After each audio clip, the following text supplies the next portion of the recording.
Oh,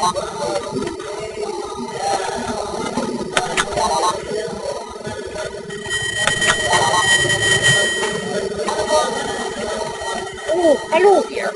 What's that? You're interested in my story?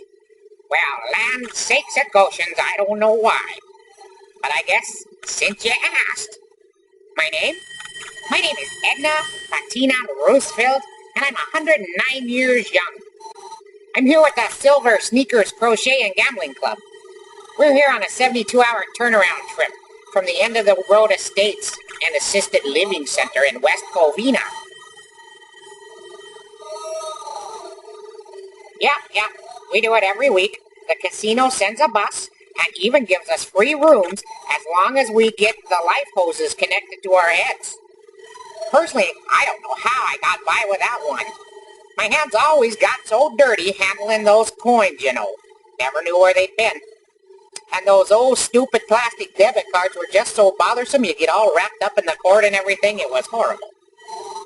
This way, though, all we have to do is think about how much we want to bet, and it registers right on the machine. Ooh. Isn't technology wonderful? What's that? My story? Oh, yes, well, where should I start? I was born in the 80s. My father was an executive with a company by the name of Enron. Of course, he ended up committing suicide in 2002. Really shook up the family, that one did. Got my mother pretty bad.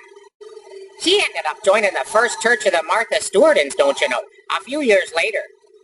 We sort of lost touch after that. Last I heard, she'd spent her last few years collecting donations for cookie recipes at the airport. That is, of course, until Martha died in prison. And then, you know, the whole congregation, they committed mass suicide by eating decorative but highly poisonous centerpieces. What's that? Was I ever married? Well, yes, I was. 3 times. I'm a looker, you know. 3 times married, to be exact. Nope, not divorced. I was widowed all 3 times. Well, no, dear, I don't mind talking about it. After all, it was a long time ago. My first husband, Rupert, God rest his soul, he was killed in the Second Iraqi War. No, dear, he was killed by friendly fire.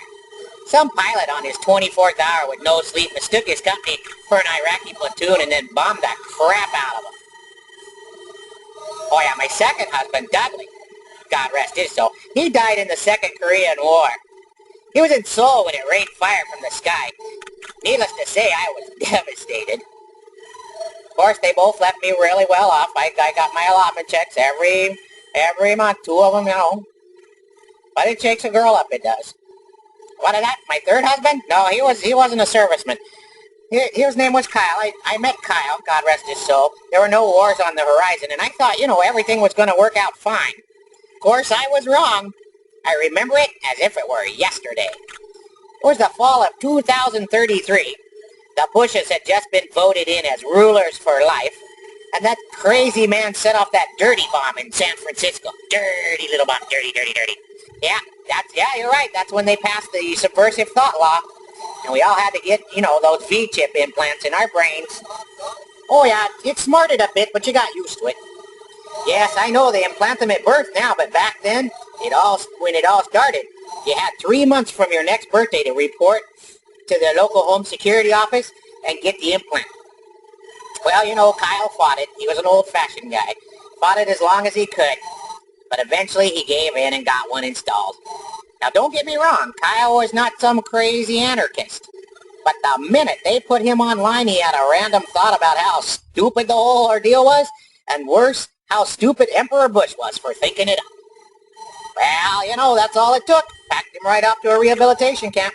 Never saw him again. On the plus side, though, I started getting 3 allotment checks from the government the next week. So, you know, between the life insurance and allotment checks, you know, I pretty much retired. I haven't had to work yet since. Of course, that was a long time ago. The checks stopped coming right after the Second Depression, and, you know, the little money I did have ended up in the old nickel slots. That's what they used to have here. It was looking pretty bad until they put in these new life slots. Oh, yeah, that's the ticket. Like I was saying, they don't pay off in, you know, a lot of money, but this is so much better. Because, you know, it's like my mama used to say, it's not the quality of life, it's the quantity.